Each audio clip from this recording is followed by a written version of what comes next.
investigation by our public health team. 2 cases were reclassified.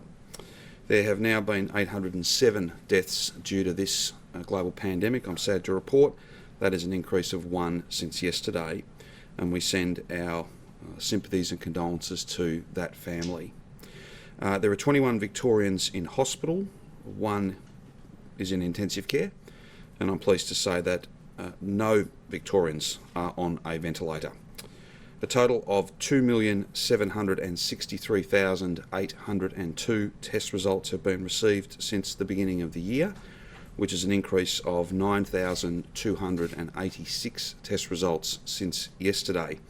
If you look at those both yesterday and the day before, so essentially the weekend's numbers, to be above 9,000, that's a good strong number, certainly better than we have achieved in recent weekends, and I take this opportunity again just to thank those almost 9,300 Victorians who went and got tested over the weekend, predominantly Sunday and Monday.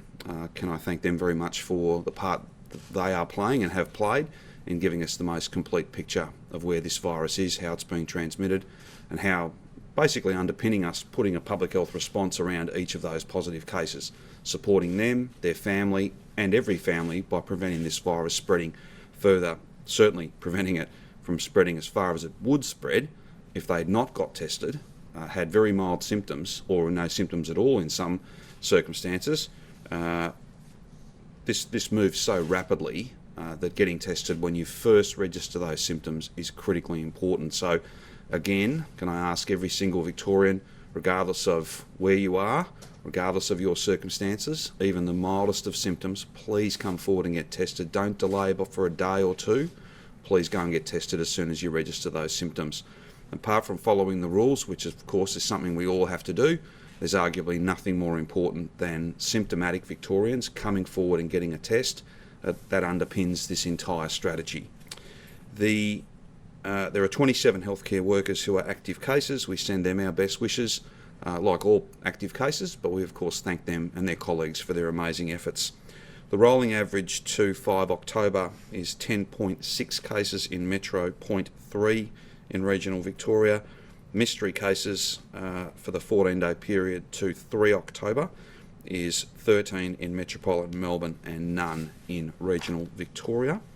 The Metro regional split is a little bit complicated today, and I'll let Brett speak to this in relation to the Chadstone outbreak and the fact that it's run to Mitchell Shire and indeed up into the northeast as well. There is 1 additional case in third step regional Victorian local government areas. There are 3 active cases in regional Victoria.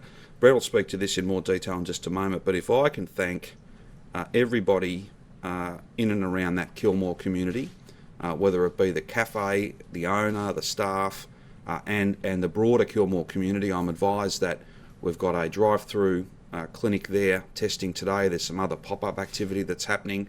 I understand the drive-through is basically booked out for the day, so that is just a fantastic effort, and we're very, very grateful to everybody in that community for coming forward and playing their part in trying to track or test, then track and trace anyone in that community that might be positive as a result of that outbreak.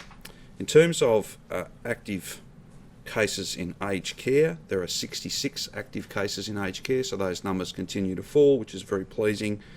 In terms of the total number of aged care shifts that have been worked by hospital staff, 4,832, and as I've noted on multiple occasions, very few, if any, of those staff would ever have thought that they would be working in private sector aged care, but they've stepped up and they're doing an amazing job, and we're very grateful to them.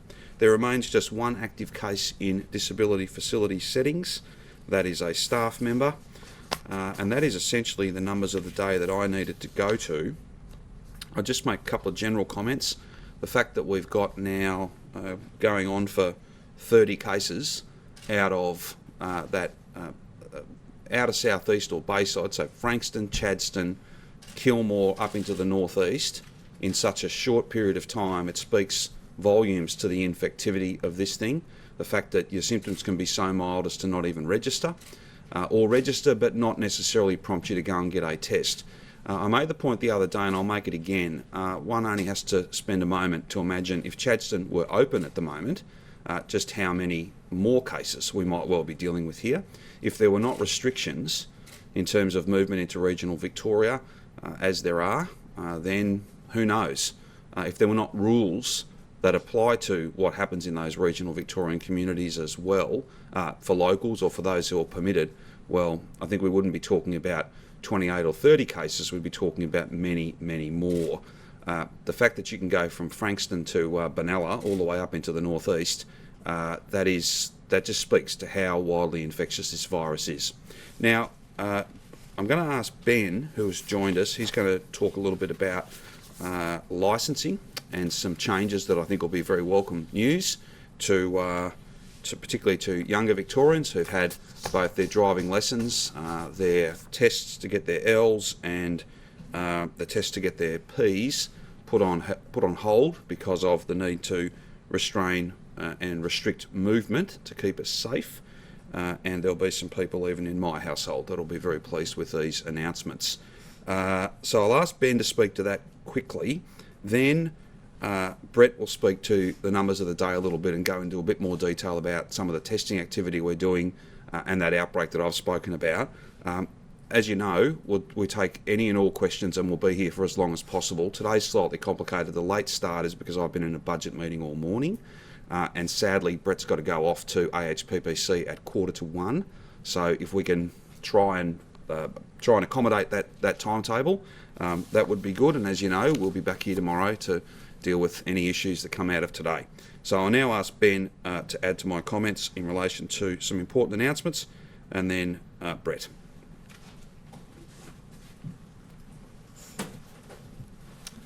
Thank you, Premier, and good afternoon. We know the suspension of licensed testing is impacting many Victorians, especially our young 16-year-olds and 18-year-olds predominantly, but as the Premier alluded to, it's had an impact also on parents at home with the kids as well. So I'm very pleased to announce today that we are going to be getting Victorians back on the road. But even more than that, we're going to bring licensed testing into the 21st century. We're going to, for the first time in about 3 decades, bring learner permit testing online early next year. We know it's a milestone event, getting your identification, but also too, getting behind the wheel for the very first time.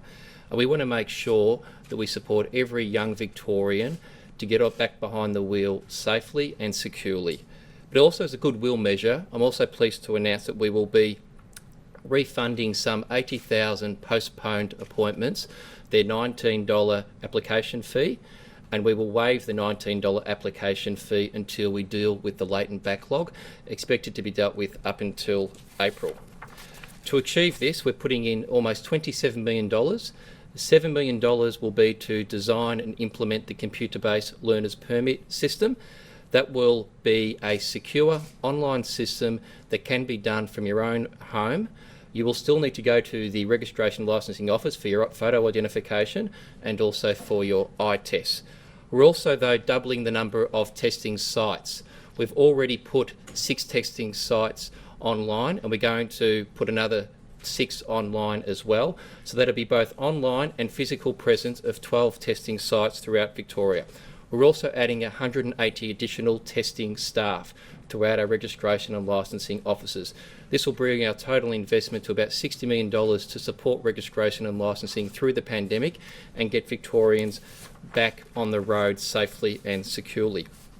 Can I also just highlight in relation to the latent demand, ordinarily every week registration and licensing, the wonderful frontline staff deal with about 10,000 applications and tests every week, some 6,400 learners every week and some 3,200 drive tests every week. Our investment will see registration and licensing triple their capacity. In fact, we're expecting almost 30,000 tests every week, some 16,500 learners will be processed and 11,000 drive tests as well. The 6 sites that we've identified to be rolled out throughout Victoria include Coolaroo, Cranbourne, Essendon Fields, Mulgrave, Ringwood and South Morang. Coolaroo, Mulgrave, Ringwood will be operational, we expect, by October, and Cranbourne, Essendon Fields, South Morang mid-November. And then on top of that, we're going through a process now to identify an additional 6 sites. Can I also say we returned licence testing to regional Victoria only 10 days ago, and the results have been sensational. In fact, we've dealt with the 5,000 postponed and are getting through the 20,000 latent backlog.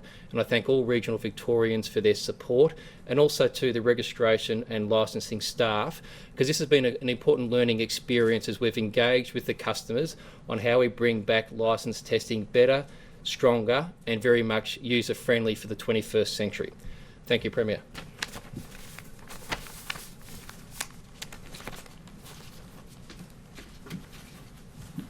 Thanks, Ben. So 15 new cases today, a total increase of 13. I don't like to see a number that's in double figures and not in single figures, and no one obsesses over the daily numbers more than me or my team. But they are, again, predominantly related to known cases, to outbreaks, and we have to get on top of these outbreaks to really drive these numbers down. The Chadstone outbreak is an illustration, again, of just how significantly this can spread far and wide, and the particular challenges we have in outbreak management. There are now 28 cases with the Butcher Club outbreak in Chadstone. That's 8 staff, 11 family and household members of existing cases, and 4 customers of the Butcher Club. The Kilmore case is in addition to that, and it's been called a different cluster just for logistical management purposes. But the challenge in this, I spoke to it yesterday, the challenge in this wave in Victoria is profoundly different to the first wave. It's profoundly different to what any other jurisdiction in Australia has followed up. I don't think anyone really understands what a gargantuan task the contact tracing has been through this wave. I think the average family size in Australia is about 2.5 people. We've made estimates that the average family size for the 20,000 cases in this second wave has been between 6 and 10 people. And so when there's a case in a household, you're not looking at one other contact or 2 other close contacts. You're looking at 5 or 6 or 7 or 8 or 9 routinely for every single household. And you're not looking at no other workplaces where those close contacts might be. You're looking at 3 or 4. And again, with each of those individuals who are in workplaces, they will have their own households, and they will have 5 or 6 or 7 or 8 close contacts. So it is, it's not twice as hard as the first wave, it is 10 times as hard as the first wave in terms of the challenges of following up these cases. Many of them come from difficult social and economic circumstances, certainly not everyone, but there are challenges with respect to that as well. But we are jumping on each and every close contact on each and every case in a very timely way. The Kilmore case is an illustration of a cafeteria that did all of the right things, has a fantastic register of names. All of those close contacts are being contacted, but there are 150 of them. So again, the infectiousness of this virus and the opportunity to have dozens and dozens of people potentially exposed speaks to the challenge. But the testing will happen at Kilmore. People without symptoms can present there and will get tested. And obviously we're asking anyone who's got symptoms to isolate and absolutely make sure they get tested, absolutely make sure they're not in contact with others or going to work or going to public places. In addition, the Chadstone shopping testing continues, asymptomatic testing as a walk-in site at Chadstone and a drive-through in the car park for any symptomatic customers over that relevant period of time. Updates every day to the DHHS website with exposure sites, and they remain valid for 14 days. If you've got no symptoms and you've been to one of those exposure sites in the last 14 days, and you go beyond that 14 days, then you're safe, as it were. But any time within that 14 days, you could develop symptoms and you should get tested. Take any questions you have. Can I just ask Brett, if I can get you on this strain? The Chadstone cluster, is that strain stronger? Because it seems like that diner perhaps didn't spend a whole lot of time near the employees or at the cafe itself. So the strains aren't stronger. We don't think there's a difference in the strains that are circulating in terms of how infectious they are, but the individual will have variable transmissibility. There are some individuals with a high viral load, that has a very low CT value. I spoke yesterday of the Shepparton case that had a very high CT value that ended up being a negative. So that's come off our numbers, was a true negative, but initially flagged as a positive. There are people who have a very high viral load. We see it in the CT value that's very low, and they can infect a huge number of other people. And the people who get infected can develop symptoms within 1 or 2 days. So that's not a different strain. It's just about the infectivity of the person who was the case. And have you had difficulties with contact tracing, with people being open about who they've been in contact with? No, look, it's been a complex and large process, but people have been absolutely cooperative, and people are, as you can see from the responses we've got of those who weren't initially linked in the Chadstone outbreak, have been very forthcoming in coming forward for testing, identifying themselves as being symptomatic or identifying themselves as having been casual contacts. But it's still, 14 suburbs across half of Victoria and dozens of cases, so a tricky exercise. Just at Cafe, do you think that regional areas need to look at asking people for their licences, given they did the right thing taking names and phone numbers, but if they'd known that person was from Melbourne Metro, they could have turned them away? Look, there might be additional obligations for regional Victoria in relation to making sure that they don't serve anyone from Metro Melbourne. I think that's worthy consideration. We don't want huge administrative burdens for hospitality, but it is an area to explore. But the obligation is absolutely on those who are coming from Metro Melbourne not to attend. Is it known how that customer of Kilmore is connected to the Chadstone outbreak? Were they a customer of the Butchers Club, or were they other? They are a close contact in that Butchers Club outbreak. Were they a customer? No, they weren't. No, did they work as So they're related to staff. I won't give further details because, as I said yesterday, small numbers in Kilmore, readily identifiable potentially. So you've been able to establish whether they were actually lawfully in Kilmore? They had a permitted work reason to leave Metro Melbourne, so yes. If they were a close contact, they lived in the house with the person, how did they have permission to leave Melbourne? So the permission to leave Melbourne is your permitted worker permit, and that relates to your workplace and the work that you do. So that's a permission that you carry with you all of the time. Anyone who's identified as a close contact and is aware of it needs to quarantine. But I don't think that was the case for this individual.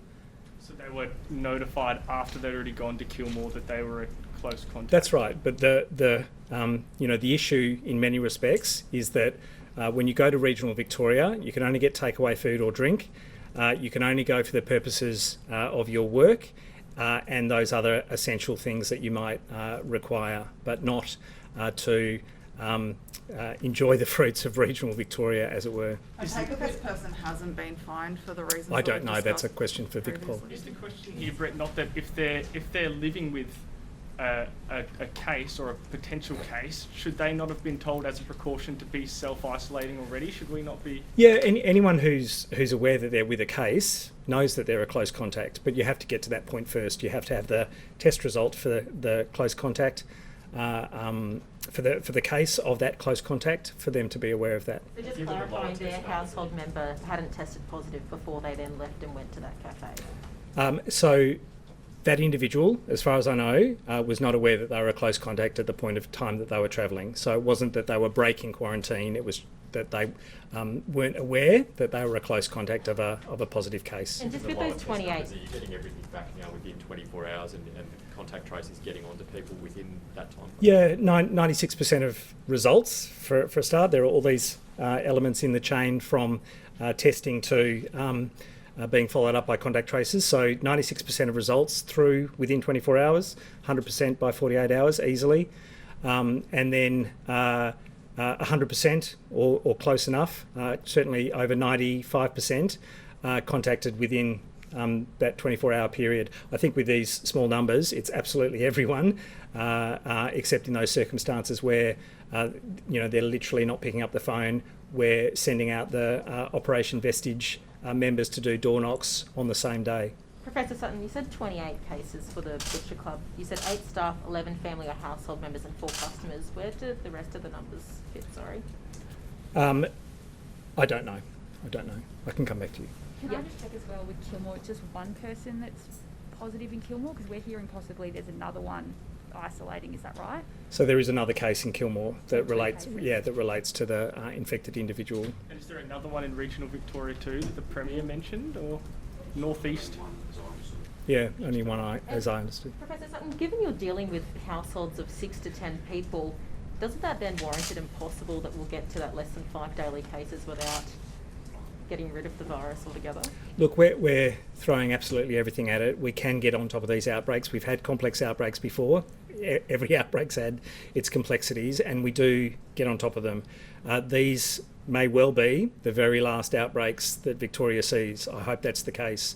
And we can get on top of them. Those same principles of isolation and quarantine can manage them. And even though this has gotten to a point where it's spread very widely, the recent Frankston outbreak now has control in terms of new cases not emerging. The Hallam outbreak, the same. Complex, large, across multiple sites, but ultimately completely controllable.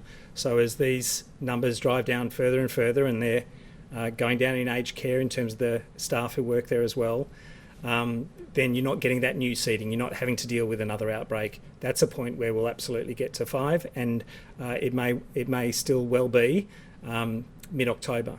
Just on mystery cases, the 13 for the most recent fortnight that we have the statistic for were spread across 12 different postcodes from Melbourne's southeast to the northwest to the southwest.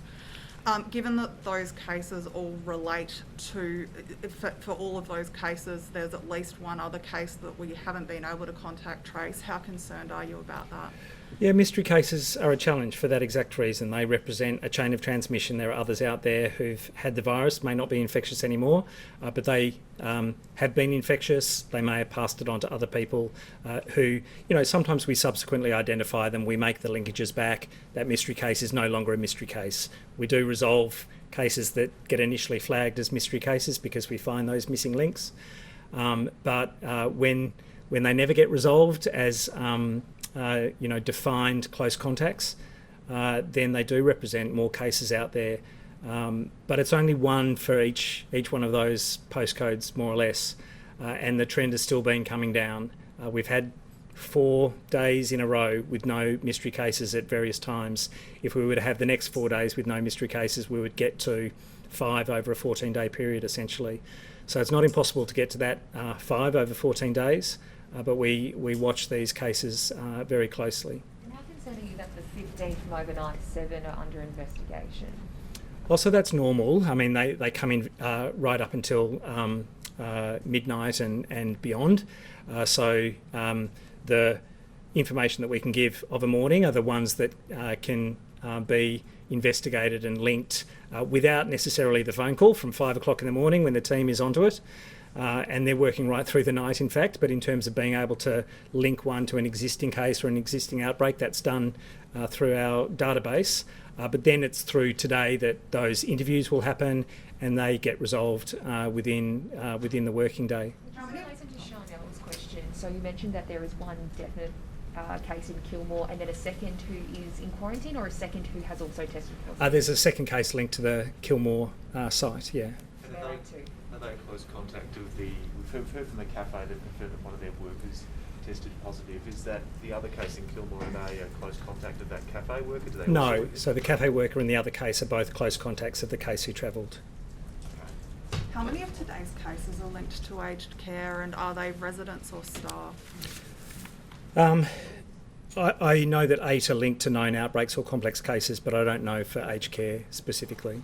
Right, I've been told that there are 4, but that none of them are residents. One is a staff member and the others are contacts of staff members or visitors. Yeah. Is it kind of accurate to be describing them as aged care cases if that's the case? We do. I mean, they're household contacts of aged care cases. They don't go into their healthcare worker numbers, but as linked to aged care, they absolutely are their household contacts in the same way that we're linking household contacts to the Chadstone outbreak. Professor Professor Sutton, looking at your language today, you've said it's not impossible that we could get to the 5 for mystery cases, saying that we may very well get to the number of daily cases required by mid-October. Is it fair to say it's pretty unlikely, though? I never know what tomorrow will bring. You know, we can get to a point where there are significant numbers of cases every day, and it drops off dramatically because they're all being chased up. Those other close contacts have been contained, and then you suddenly see a decrease in numbers. So, you know, I really can't say what. Should Melburnians prepare, though, that October 19 mightn't be the day that we see things Oh, yeah, change? we all have to be prepared for whatever may come, and it's not easy. No question. As I say, I watch these numbers as closely as anyone in the state, and we all want to get to a point where we're satisfied that we know we'll go to the next step, but absolutely no one wants us to fail in this space, me more than anyone. So we just have to bear that in mind, and we have to take that next step at an appropriate time when it's safe and when it's steady. Is it possible that, looking at the testing numbers today, 9,200, that today is spike day? I know that's hopeful, but is it possible that it's just spike day is now Tuesday? Look, it may be. Look, there are more tests that are done early on in the week, no question, and we do tend to get increased numbers on the Wednesday, but we'll see. We just want lots of people to test because we'll find those cases and we'll manage them. On the man that travelled to Kilmore, Brett, some experts and epidemiologists saying with the numbers low, we can move to this approach of asking contacts of contacts to isolate just out of a precaution. It sounds like that would have applied to this man that travelled. Is that right? He was the contact of someone who was already linked to the cluster. Is that right? You still have to identify, test, get that result back, that original contact, but we are looking at managing contacts of contacts as well, or at least contacts of suspected cases. So not waiting for a positive result to come through. If a contact is symptomatic, to ask their close contacts to also quarantine. It's not really quarantine, but to ask them to stay away from others, to effectively isolate, even if that result hasn't come back. Why are we not doing that already? Because that seems like a much more targeted approach than a big lockdown for everyone. Yeah, we do it in lots of settings. We do it in a number of outbreak settings. We're effectively asking everyone who's been in casual or close contact in those settings to quarantine. So we're looking into it. There are implications about how you write it into law, whether that's a proportionate measure, but we're absolutely working it up. This cluster is 28, and then there's some extra ones in Kilmore. I suppose Victorians look at what happened at the Crossroads Hotel in New South Wales, and there was hundreds of people in a pub, and I don't think they even got to 28, and we've managed from one butcher in Chadstone to get to 28. How can Victorians have confidence that the government is playing its part, that we're going to keep outbreaks down? Well, I've just spoken to you about the really challenging complexities of the second wave. There's no country in the world that has gone through a second wave of this size as successfully as Victoria has. Nobody wanted to be here, nobody wanted to go through a second wave, but we are at a point now where we could snuff this out. But the challenges with each and every case, with each and every network of those close contacts is enormous. I cannot emphasise it enough. And we are doing everything in this space to manage that. But it is not a Crossroads prospectively following close contacts in the same way. If we had a Crossroads, I'm sure we'd manage it in much the same way, if not exactly the same way as New South Wales. Sorry, I was going to say the butcher shop we know stayed open on the Wednesday, I think, for a day after there was... No, the butcher shop was closed as soon as a case was identified. When you bring in completely new staff and you have a deep clean, then you can reopen, and that's what happened in this case. In fact, the deep clean was not felt to be satisfactory and it was shut down again. Another deep clean was done and it was reopened again on the Wednesday. So it wasn't that it was operating when it shouldn't have been operating, it was that it opened up, as is the case for any place that has a case. If you bring in new staff, completely new staff, all of the close contacts of a staff case are quarantining at home and a deep clean occurs, then that place should be open for business because it's not a risk to anyone. And I'd like to emphasise that the businesses that do all the right things, no one should stay away from them. They are safe to go to, and really they should be rewarded for the great work that they do in order to be able to reopen again. So those 8 staff and the 4 customers, when were they there? Were they all there on exactly the same day? And that's when No, they weren't, but there were individuals who would have been infectious before becoming symptomatic, and so it's over a period of days before someone gets identified as a case where people can be exposed. Can I just clarify with masks? Is it correct that from October 11, if you want to go to work, you must have a proper face covering on, even if you've got a medical exemption? I can come back to you on that. I'd have to look at the exact legal wording in that regard. But everyone who doesn't have an exemption needs to wear a fitted face mask. And just on the very small number of people who do have an exemption, I think some of them are worried that if they go down the street they'll be harassed or by members of the public or police. Is there some possibility of them, getting some kind of bracelet or something to kind of, so that it's clear that that's the situation they're in, they're not just breaking the law? Oh, I guess so.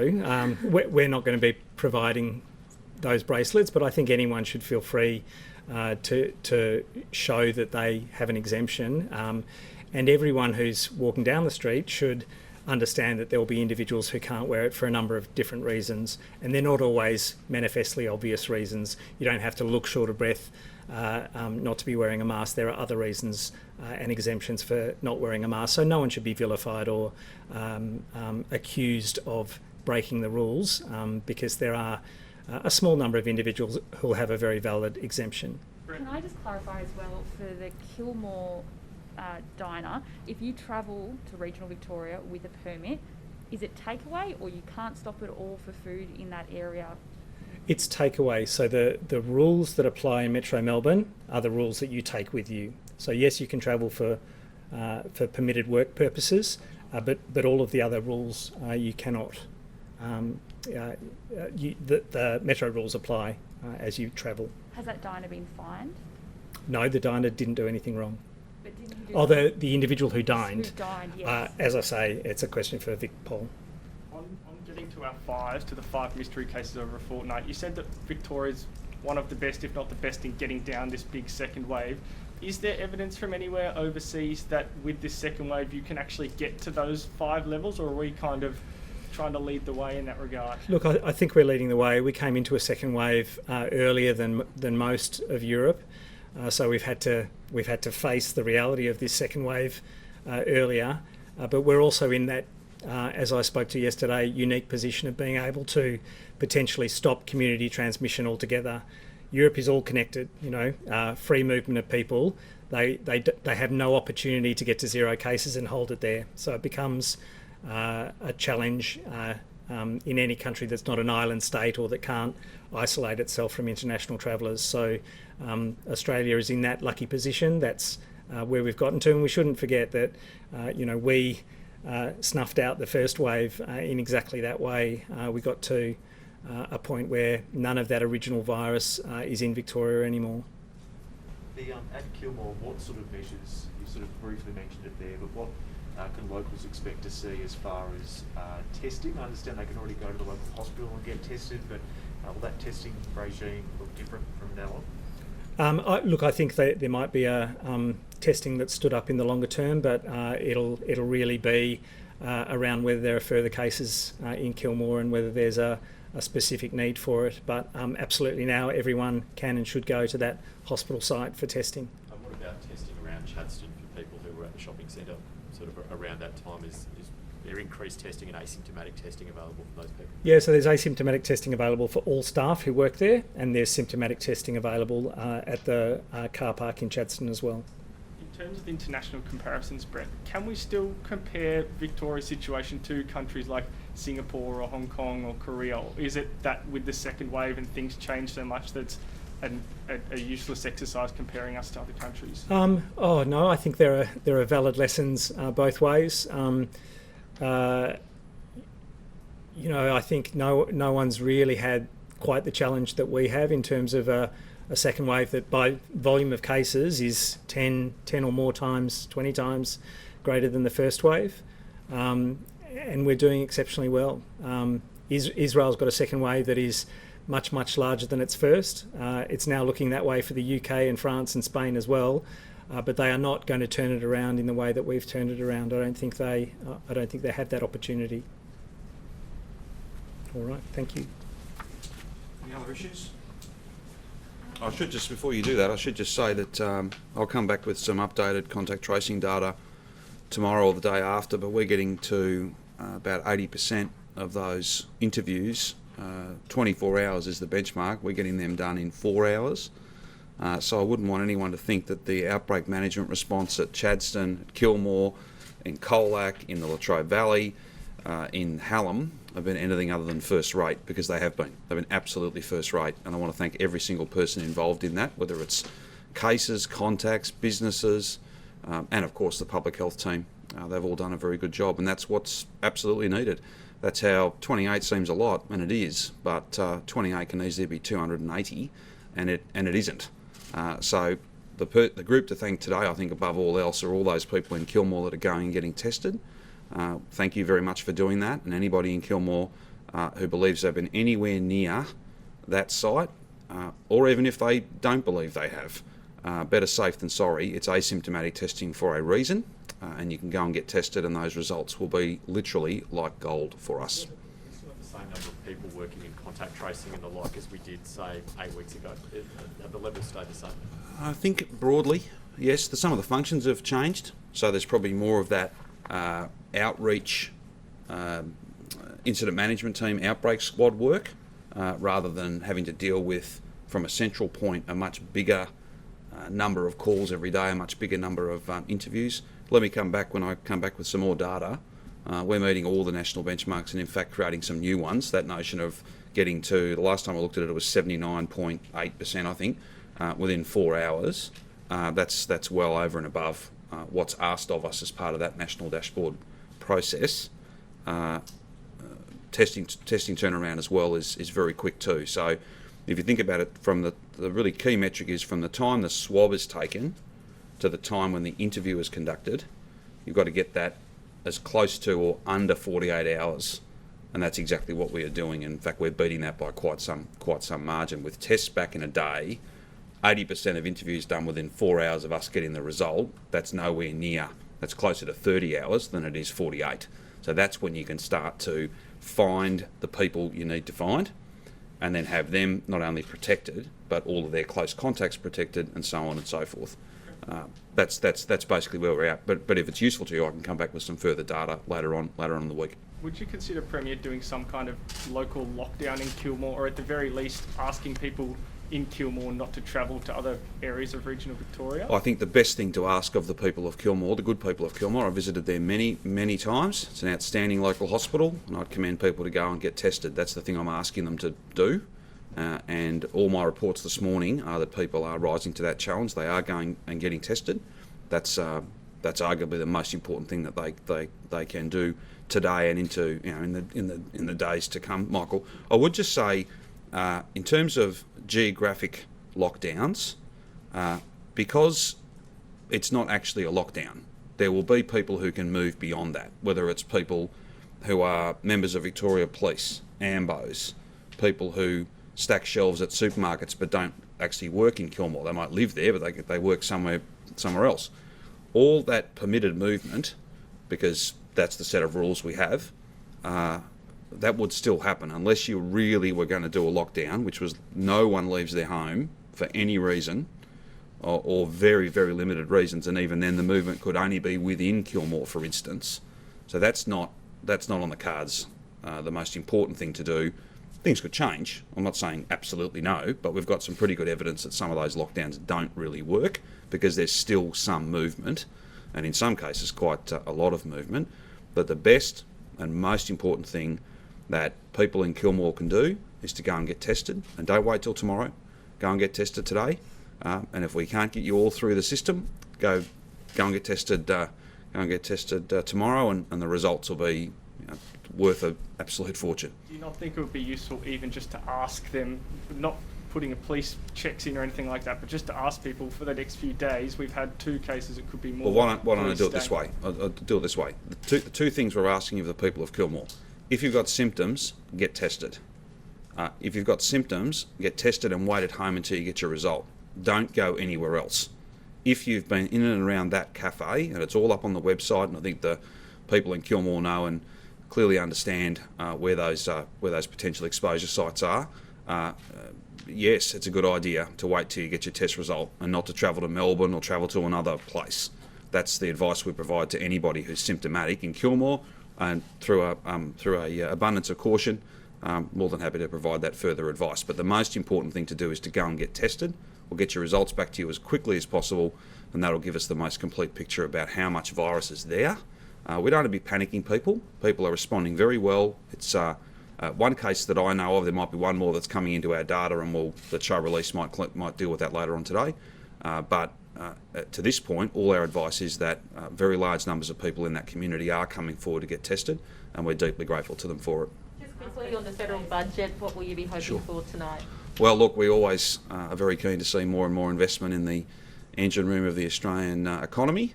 And whilst I was fully acknowledging of some additional announcements yesterday, let's wait and see how the federal budget goes. We're always pleased to see more and more funding come to the great state of Victoria, and we put it to good use to add to the very strong agenda in not only creating jobs and confidence and investment, but also building the projects that we need. So we will wait and see what the federal budget holds in store for Victoria tonight. And is there a date set for the state budget yet? Not yet. There will be announcements made soon. And just back to what Brett was saying about being prepared for everything and the 5K rule, that sort of thing. Businesses are trying to do some planning for the grand final weekend. Yes. Still too early to be planning for that, given what. Well, look, I don't want to put a downer on all these things, but I just say, look at the numbers today.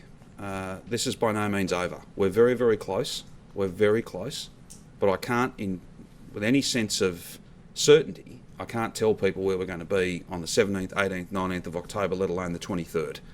And that's why we've all got to make the right choices. I don't want to be focusing on too much on any one person, but we had a person who had symptoms and went to work. We don't want that to happen. We don't want people doing that. If you've got symptoms, there are payments available to you. If you don't have sick leave to fall back on, we will give you $450 while you wait for your test result, and up to $1,500 for the 2 weeks you have to isolate and can't work if you've got it. Then we had a person who went to Kilmore, and the rules didn't follow that person. That person, if you're from metropolitan Melbourne, then the cafes, restaurants, bars, pubs are shut to you. It's takeaway only. So I just say, it's not through a sense of blame, it's just a sense of these are the challenges we face. This is what we're up against. We've all got to make smart choices. That gets us out of this quicker. If that doesn't happen, or if people, I'm only ducking down the shops for a short while, I won't wear my mask, or whatever it might be, or I've got symptoms but I'll wait 3 days before I get tested. All of these things have a cumulative impact, and that plus the nature of this virus, where it's silent, moves rapidly, and there is that latency, that 2-week lag, makes it really hard, Lundy, for us to predict with any certainty what grand final weekend's going to look like. I can tell you what I want it to look like. I want to see these numbers as low as possible, which then means we can keep them low, and we can take a big step, not the final or the biggest step, but a big step towards COVID normal in just a few weeks' time. I would just say this. It is important to understand, and we've been very clear about this from the word go, the numbers will drive us, but the narrative behind those numbers is important also. So we'll look at the story, we'll look at how confident we are about whether it's contained. That's where the focus on mystery cases comes from. It is a numbers game, but it's also a qualitative thing as well. You've got to look at what sits behind those numbers. And that's why there's such a big team of people doing that contact tracing, so we've got the most complete picture. I think we've got some graphics that we'll share with you later on today about how it spread from the outer southeast of Melbourne all the way up to the northeast of Victoria, which gives you a sense of what we're up against. Has it actually spread to the northeast? Are there any cases in Benalla, or it was just that the bloke visited Benalla? The person's visited Benalla, and we've got people that are getting tested, and we would hope that we don't finish up with any more cases anywhere out of this one. But Hallam's the other example. Multiple houses, starts with one person, next thing you got 40 people have got it. So it does spread really fast, and that's one of the many challenges that we face. If Victor find that this customer did do the wrong thing, do you think that they should be fined? Well, the first thing I've made, this has been a point of debate and discussion for a long time. No fine could be worth as much as accurate information from anyone who's got this. That's where the real gold is. That's the fortune. That's worth so much. That gets us open. The last thing we want, and common sense tells you this, and you just put aside any kind of frustration or anger you might have towards someone who's potentially done the wrong thing, but them telling their story in complete and accurate terms, that's how we can contain something to 28 or 29, not 280 or even more. I know that's frustrating, but ultimately that's the truth of it. We want people to come forward, be honest. That's why we're always at pains to try not to identify people. But again, we all have to make the choices that will get the place open, not the choices that you might think, oh, well, it doesn't make a big difference, but it does. It absolutely does. This thing is so rapid but silent that even a few poor choices can finish up with many, many dozens of people with this. Has that person who didn't self-isolate, do you know, have they been fined at this point? No, it's not a matter of being not self-isolating. It's a matter of the rules didn't follow that person into regional Victoria as they should. Who gets fined and in what circumstances is a matter for Victoria Police, as the Chief Health Officer has said. I just think it's fair, though, to make the point, not through a sense of blame. We can't change what's happened there. That's already done. What I'm trying to do is appeal to people. It might seem a small thing. You might desperately, at your core, want this to be over. Yes, we all do, but you can't pretend that it is. And doing even small things that aren't in complete accordance with the rules, it can have really significant consequences. I don't like standing up here having to go through these things every single day, but I do it because it's critically important. It's critically important. If we don't follow the rules, if we don't see this off properly, then it'll be with us for much, much longer, and we'll be closed for much, much longer. And I don't want that.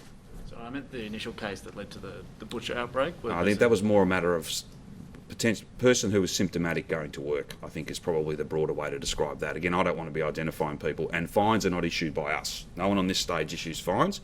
Please do that. But the key point here, I can't change that. What I can hopefully change is by just spelling this out. Even seemingly innocent breaches, even doing things that you might convince yourself is an okay thing to do, can have really significant consequences for the number of people who are infected, the way the virus spreads, and whether we can open safely in a couple of weeks. So there's every single reason for people to just see this through.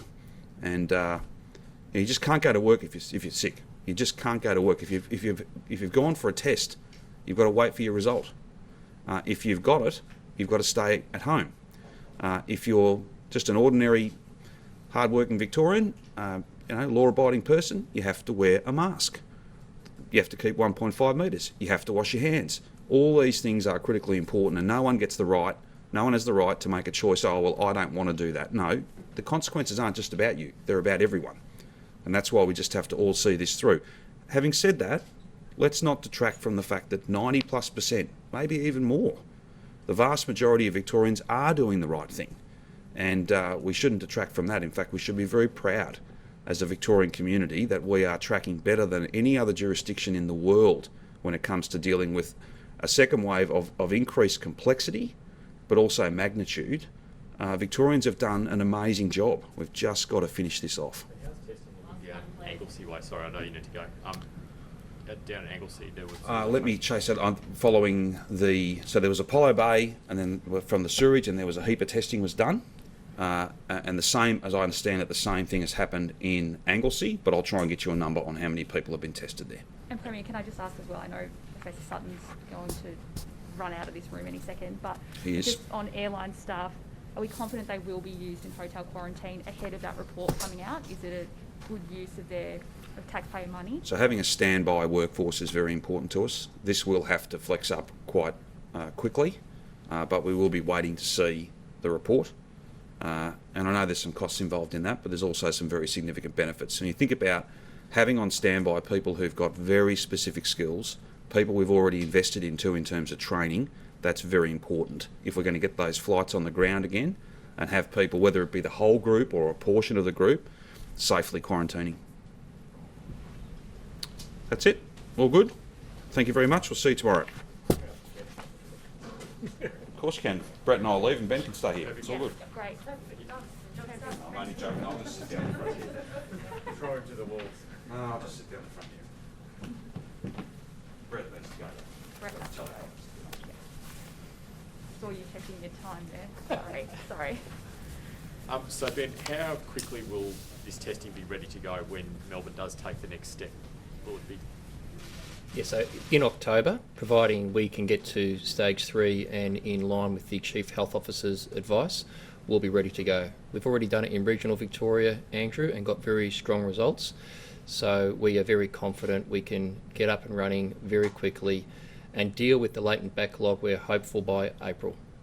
Can you talk us through the PTV app changes about crowding? What's going to happen there? Yes, certainly. So COVID does present some unique opportunities for public transport and right across all my portfolios. One of the key issues with public transport in COVID is, as you said, overcrowding. So what we're doing, we're trialling as a first in Victoria, we're marrying up the Myki data with 50 Victorians that will touch on and then use either the bus, tram or train, and we're using Bluetooth technology and sensors on the different modes to be able to track where they go. What we want to do is we've started just yesterday with 4 Victorians. Essentially they've all been essential workers, and then we're going to spread it out to students and other workers. What we want to be able to do is get to a point where we've got such mass and such data that we can then transfer information that we get into the app. So Victorians will know before the bus, tram or train arrives how many people are actually going to be on that form of public transport. One of the overseas learnings has been people are very mindful of getting on public transport. So we want to use this disruption opportunity to bring public transport back better, and that necessitates a real technology uplift to make sure, above and beyond putting additional services and doing additional shoulder peaks, that the consumer has an informed choice of which mode of transport they want to get on and when, and a part of that choice will be how many Victorians are also there as passengers. And are we using a system off the shelf from overseas, or are we going to try and develop our own transport technology, because that's worked really well? We're in discussion with about 4 overseas and Australian-based technology providers. The University of Melbourne are also very much engaged, and we believe we've got some real evidence from Europe and the States to make this work in Victoria, and it will build on some of the investments we have made already. Looking at passenger percentages. Sometimes Google Maps already asks you how many people are on board and sort of tells you if it's busy or not. Does that not work? That's one avenue, but you've already got 2.2 million people pre-COVID were touching onto the public transport system. Over 500,000 Victorians engage with the app daily. We think we need to make sure we cover all bases, and to improve the uplift of the app, make sure we can transfer data through the app to Victorians. So it's a really important project going forward. Looking at passenger numbers pre-COVID, what percentage of that would you be comfortable with coming back into the system? So pre-COVID, every day about 2.2 million Victorians touched on with their Myki card. At the moment, that's down about 90%. You've got approximately 200,000 Victorians touching on. So we're in many discussions with the Department of Health, the Chief Health Officer, to work out what is the optimal measure of how many people should be on per train carriage, per bus ride, per tram carriage. So we're still working through all of that, but we're very confident with the investments we've made, the additional services, including also broadening the peaks, because we're also very much working with the private sector, expecting the normal 5-day working week will never return the way it was. if anything, we're going to be encouraging the private sector to be making sure that they can have, different work hours, different times of the day and things like that. And we want to work with the private sector as much as possible. We've got some upcoming timetable changes to reflect that, to really support Victorians that they can get on the public transport system safely and securely. Does that mean you'd also consider changes to like off-peak pricing, similar to what the Infrastructure Victoria recommended? Yeah, I've met with Infrastructure Victoria and discussed that, and we're looking at all sorts of measures. Look, at the end of the day, we do want to have people returning to public transport. As I said before, if those 2 million Victorians decided to continue to shun public transport and get into their motor vehicles, we're also going to have a big issue on our roads. You're also going to see, from a road safety perspective, other issues too. So we'll do everything we can to support Metro, Yarra, and to get the public messaging out there. And we should be very proud too, public transport in Victoria, compared to the overseas experience, our cleaning regime, our 3 cleans a day, the deep cleaning overnight, we've had a very strong operating public transport system through COVID. When you look at New York, you look at London, you look at other parts of the world, they've done a very good job, Yarra and Metro, but it's also been, with a lot of work with the Department of Health and the Department of Transport as well. So what would you say to parents with obviously Year 12s back doing the GAT tomorrow and then students heading back to school from Monday? Are they fine to put their kids on the bus or on the train as they did pre-COVID? Yep, it's very safe and secure. And just on the bus, we've introduced cashless payments and also rear boarding. So our transport system, and I've been using it more and more regularly, it's the cleanest it's ever been and the most secure it's ever been. And we're doing every measure we can, whether it's the high touch points, cashless payments, rear boarding, to make sure the staff also at the Mikey touch on, give any advice to any person getting on the train or the tram or the bus. But we're very confident that it's as clean as can be, the cleanest ever, and very safe and secure. How will you, I guess this is looking into the future, stop people getting on to public transport and crowding it? How do you control that moving forward? Well, we can control it through the app, the messaging boards, and a lot of the digital boards we've now rolled out across our stations. But we've also got, when I caught the train just last week, the staff members were advising on the microphones and that what was occurring, where you could get the sanitizer and things like that. So we've got a range of options through the app, through social media. The Twitter feed of the Department of Transport is very popular. So, and we're also asking Victorians to use their common sense too. Would you be looking at moving forward fines for people that refuse to not get on a crowded bus or something like that, if people were, once things kind of get back to normal? Look, fines are in place as they are for any misbehaviour. I've got to say we've had a lot of commuter kindness out on the network, and we've been working with the unions, with the operators. I'm really thankful Victorians. When I've looked at what's happened overseas, whether it be our public transport system or our road network, Victorians are by and large well and truly doing the right thing. A question from a colleague, if I could. There was a train crash at Ballarat, and an ATSB report identified issues with the sanding system, so braking in the wet. Have other trains been checked? Yes, they have. So the Australian Transport Safety Bureau have released their report about an hour ago. I'm still to read it, but I have had some preliminary discussions with my department over the past weeks, and in addition to the sanding issue on that very train, which was a V-line train, we have been checked all the other V-line services and the V-line trains as well, yes. And are those gates in Ballarat still safe, the heritage gates? They are still safe because the heritage gates, the local council, who I can commend, and my local MPs in Ballarat are very conscious of this issue. It's a very topic of discussion, the heritage gates at Ballarat. At the end of the day, it was the train and not the gates, but we are just working through a couple of issues to make sure the gates, which with Heritage Victoria, are fit for purpose in the 21st century. Very good, thank you. Thank you very much.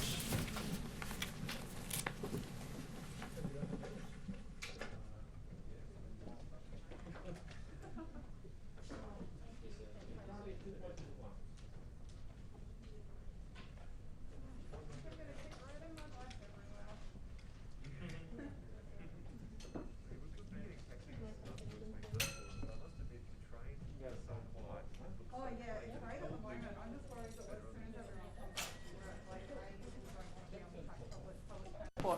everyone's going to be driving everywhere, so traffic's going to be